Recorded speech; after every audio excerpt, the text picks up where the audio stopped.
tribu, feliz Beltane, feliz fiesta del fuego y feliz inicio de la estación luminosa. Ha llegado el verano, al menos para los celtas.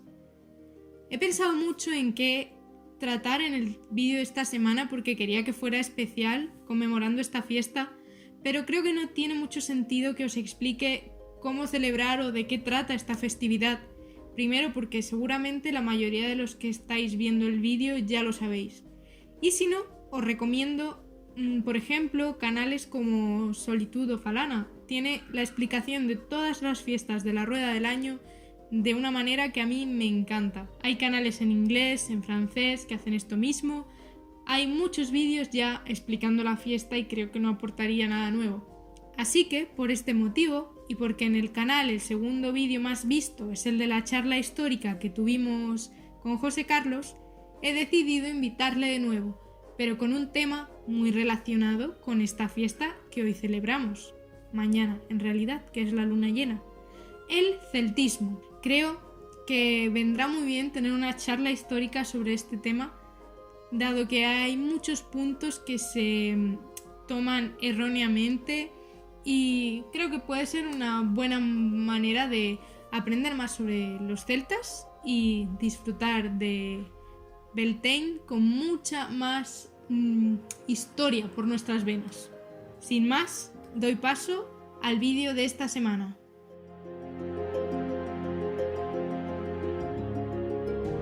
Así que ya le conocéis y aquí llega José Carlos Coria. Muchas gracias por volver a invitarme, Dana. Encantada. Para empezar, creo que sería apropiado definir qué es celta y voy a leeros la definición que da la RAE. Celta. Dicho de una persona o grupo de pueblos indoeuropeos establecido antiguamente en la mayor parte de la Galia, en las Islas Británicas y en buena parte de España, Portugal, así como en Italia del Norte, Suiza, Alemania del Oeste y Sur, Austria, Bohemia y la Galacia en el Asia Menor. Como podéis ver, esta definición solo contempla un aspecto de lo que se considera celta. Para aproximarnos a una definición mucho más completa, hay que leer a un autor, a un arqueólogo británico, Renfrew, que nos da 8 puntos de lo que se considera celta hoy día. Punto número 1. Aquellos pueblos que son denominados así por los autores greco-romanos. Es decir, por culturas foráneas a los celtas.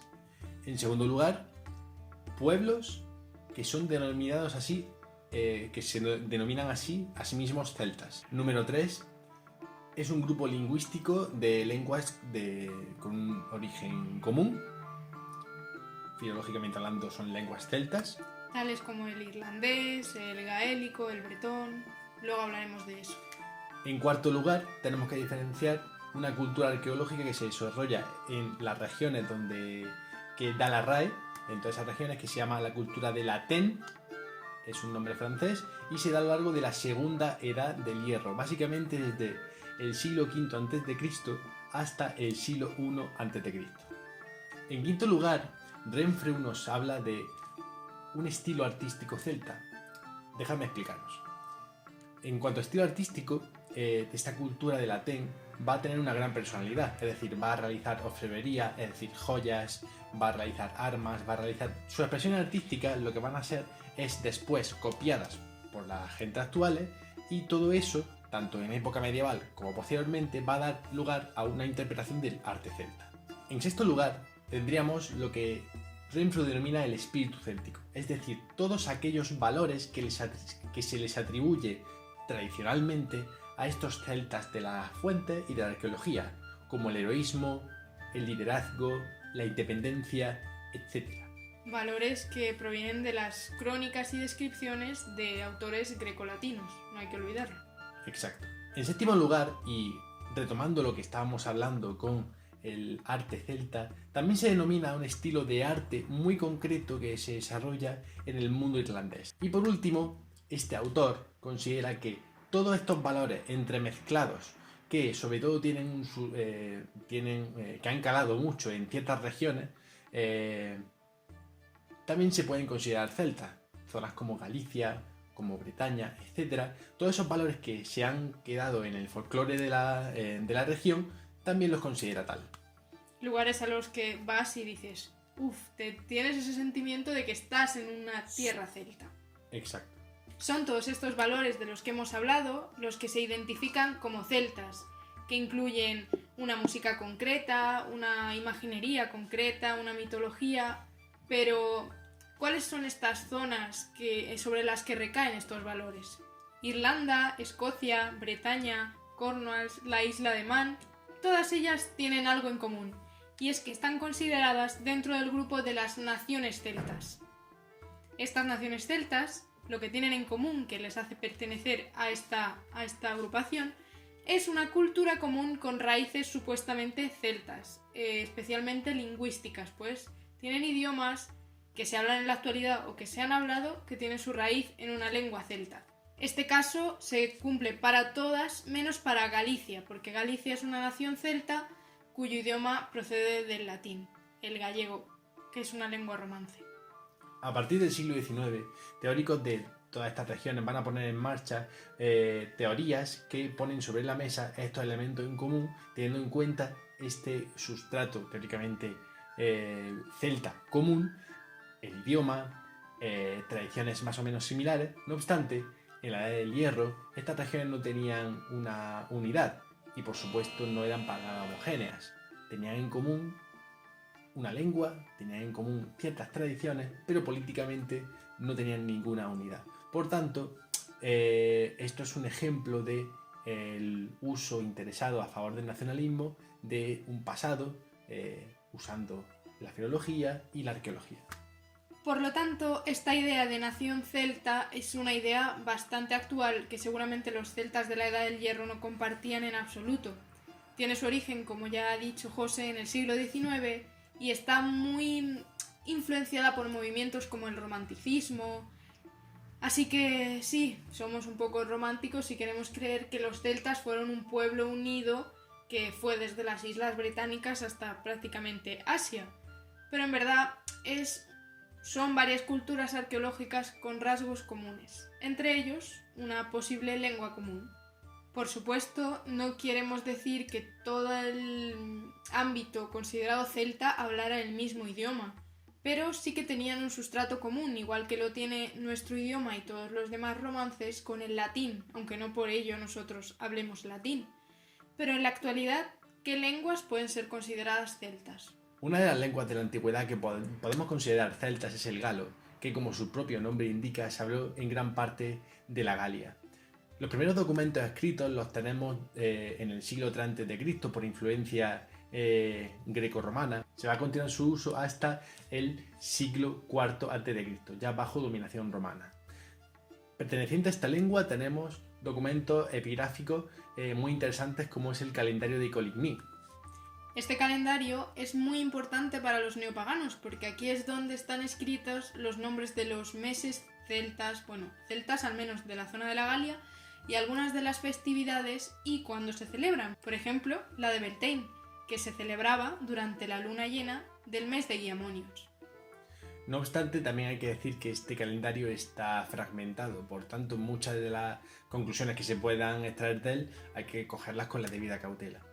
Otra de las lenguas importantes de origen celta es el celtíbero. Nos pilla muy de cerca porque la cultura arqueológica celtíbera que se desarrolló aquí en la península ibérica ha legado numerosos documentos epigráficos y también topónimos como por ejemplo Seg y Briga. Seg, que significa victoria, Briga, que significa fortificación o asentamiento fortificado. Para los que os guste un poco el tema de la arqueología, uno de los yacimientos más importantes celtíbero y después romano es Segóbriga, o por ejemplo también Iulióbriga, por ejemplo el poblado fortificado o asentamiento fortificado de Julio. Otra lengua celta ya extinta es el lepóntico. Se habló en la zona norte de Italia. Sí, en el norte de Italia también había celtas, al menos arqueológicamente hablando, y desde el punto de vista de la lingüística también los había. Se va a usar durante la antigüedad, pero con la conquista romana se irá diluyendo poco a poco. Otro de los idiomas celtas de la antigüedad es el gaélico. Se va a hablar en buena parte de las islas británicas sobre todo también en Irlanda, y con el paso del tiempo va a dar lugar a idiomas actuales, como puede ser el gaélico irlandés y el gaélico escocés. No obstante, en la antigüedad se conservan numerosas inscripciones en piedra escritas en lenguaje ogámico, que básicamente es un sistema a través de líneas verticales. Finalmente, otro idioma extremadamente interesante es el britónico, que va a dar lugar a los actuales idiomas, por ejemplo, del galés y del bretón. No obstante, el devenir de estas lenguas de origen celta va a estar marcado por la introducción del latín, la introducción del cristianismo, y por tanto son el resultado de las actuales lenguas, que en definición son el gaélico irlandés, el gaélico escocés, el bretón, el galés, entre otras. Otras, como el manx, hablado en la isla de Man, o el britónico, son lenguas muertas en la actualidad. Pero sin embargo, por ejemplo, el bretón o el galés proceden del britónico, así que aunque ésta esté muerta, de alguna manera, sus elementos y ciertas de sus partes perviven en otras. Nos metemos en un terreno fascinante, la simbología celta. Y aquí hay que decir que mucha de esta simbología identificada tradicionalmente como celta, nada tiene que ver con los celtas. Por ejemplo, los triskeles, tan famosos y conocidos y tan celtas, tienen miles de representaciones ya en el Neolítico. Casi todas las culturas les da por representar triskeles. Por ejemplo, uno de los triskeles más antiguos que encontramos en la isla de Irlanda está grabado en las rocas del túmulo de Newgrange, por lo tanto, neolítico y muy anterior a la Edad del Hierro. Además, el triskel también está muy extendido en el mundo mediterráneo. Por tanto, estamos viendo que todos estos símbolos no están circunscritos exclusivamente a un ámbito cultural. Otro de los símbolos considerados celtas de los más famosos es el árbol de la vida. Pero el árbol de la vida no es otra cosa que el Yggdrasil, perteneciente a la cultura nórdica del norte de Europa, asociado a su mitología, ya que para ellos era el árbol que sostenía el mundo, por lo tanto, un símbolo que pertenece a una sociedad 9 siglos posterior a los celtas de la Edad del Hierro. O el Cladaach Ring, tan famoso en Irlanda, es una creación del siglo XVII. Por otro lado, también el arte irlandés de época medieval va a influir en sobremanera en la concepción que tenemos de símbolos celtas. Por tanto, estamos viendo que lo que ha llegado hasta nosotros como símbolos celtas no es más que una conjunción de símbolos de muchas culturas que actualmente hemos percibido todas como celtas, aunque no lo son. Un compendio de símbolos que no podemos pararnos a explicar porque son muchísimos, pero que tú al verlos dices, esto es celta. En cuanto a la historia y la mitología de los celtas de la Edad del Hierro, hay que reconocer que nos es desconocida, porque todo lo que sabemos de ellos nos viene o de foráneos, de griegos y romanos principalmente, o de autores ya medievales que, por ejemplo, han escrito las Edas o el libro de las invasiones que comentamos en el capítulo de los Tuatha de Danann. Todos son interpretaciones, no conocemos la verdad de los celtas.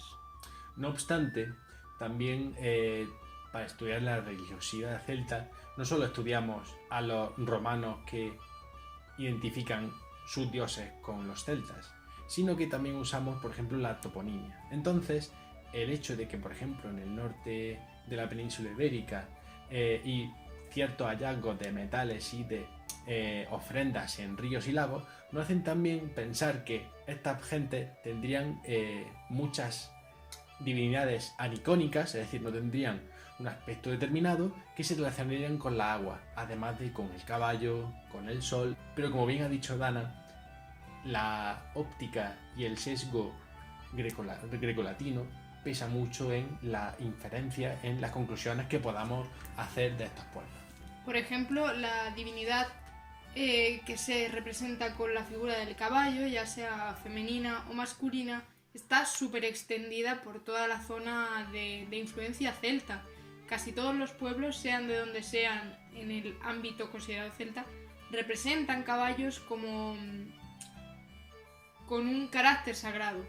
Los celtas, por ejemplo, tienen a su divinidad Epona. No sabemos si era un nombre general, pero sí que sabemos que algo de sagrado hay en esa figura. Vamos a hablar ahora de la música que sonaba en tierras celtas. No. ¿No? No. No, la música que consideramos celta no es más que folclore moderno.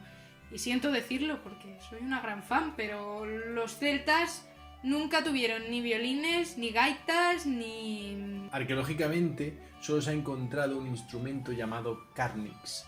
El carnix es una especie de cuerno que teóricamente se usaría en la batalla.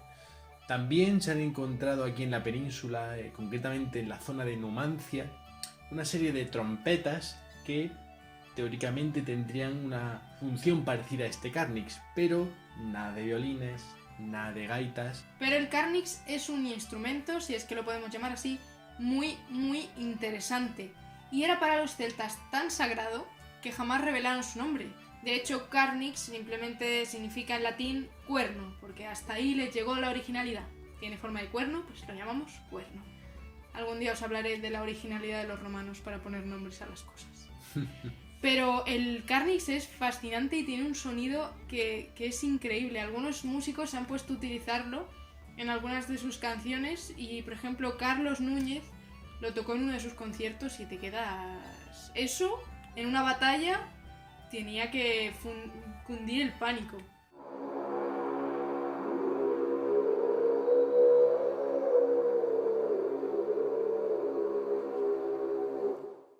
Por supuesto, podemos deducir que tenían instrumentos de madera, de hueso, de piel, que no se han conservado hasta nuestros días. Pero lo que sí es seguro es que utilizarían la voz humana, el canto, que es la forma más elemental de música que tenemos. Pero en el caso de los celtas tampoco las representaciones ayudan mucho a observar en ellas instrumentos, así que aquí estamos un poco perdidos, a la espera de nuevos descubrimientos. De hecho, en la música celta actual, muchos de los instrumentos que se tocan son de origen medieval, como por ejemplo la zanfoña. Por tanto, la unidad de los celtas, mi tema preferido, porque los celtas siempre han sido un pueblo que vestía de verde, con tréboles de 4 hojas en el pelo, amigos de los leprechauns, comiendo dulces llenos de mantequilla y bailando al son de la gaita y el violín. A ti no te ha servido de nada de lo que hemos hablado, ¿no? Pues vale. Realmente todo lo que se considera actualmente celta no deja de tener poco o nada que ver con lo que pasó en la Edad del Hierro. Hemos visto a lo largo de este vídeo que la idea que se ha hecho de celta es un constructo de ideas, de folclore, de tradiciones que se han ido construyendo a lo largo de la historia. A partir de, sobre todo, la Edad Media, es cuando toda esta serie de ideas se asientan en las poblaciones y lo que actualmente conocemos es algo que no tiene por qué dejar de ser llamado celta, pero tenemos que saber el alcance de la palabra que estamos usando. Puesto que son ideas del romanticismo, nos toca ser románticos. Y nada más.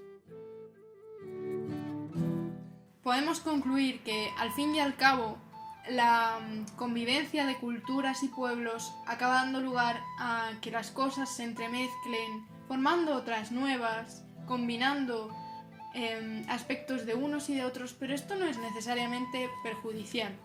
Por ejemplo, ¿qué sabemos realmente que tiene de cierto la fiesta que ahora celebramos los neopaganos de Beltane? No sabemos a ciencia cierta si realmente los celtas de la Edad del Hierro la celebraban así.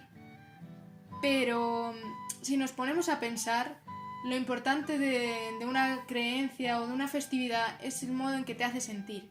Si a nosotros nos agrada celebrar estas fiestas porque nos hacen sentir feliz, porque nos hacen sentir en armonía con nosotros mismos y con el ciclo natural de la Tierra, ¿qué tiene de malo? No tendríamos que preocuparnos tanto si realmente estamos haciendo exactamente lo que hacían los celtas, porque prácticamente sería imposible y posiblemente no sería ético hacer realmente lo que hacían, porque también hacían sacrificios. Al igual que los cristianos no hacen lo que hacían los cristianos, los primeros cristianos. Las creencias evolucionan, toman cosas de las culturas con las que van entrando en contacto y eso es parte de su gran riqueza. Por lo que mañana o todo a lo largo de esta semana, si habéis estado celebrando Beltane, todos estos días de influencia de la luna y de esta fiesta, simplemente disfrutadla, sentíos bien con esta práctica y disfrutad de la naturaleza que florece y dad gracias porque más que nunca ahora hay que dar gracias a la tierra que está renaciendo, aunque para ello hayamos tenido que estar encerrados, pero estamos viendo un renacimiento de la naturaleza que hace tiempo que no se veía y eso es un motivo maravilloso para celebrar este año Beltane. ¿Qué opinas tú de esta fiesta?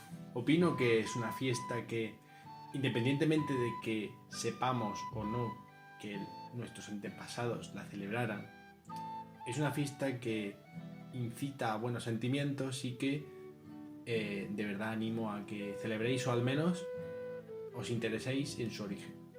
Muchas gracias por haber estado aquí una semana más, José Carlos, en el canal. Muchas gracias a ti. Y por compartir tu conocimiento sobre los celtas. Y a vosotros os veo la semana que viene. No sé aún de qué va a tratar el vídeo porque hay varias ideas en el aire, pero que nos vemos, eso seguro. Hasta la semana que viene. Feliz Beltane y buena semana. Adiós, tribu.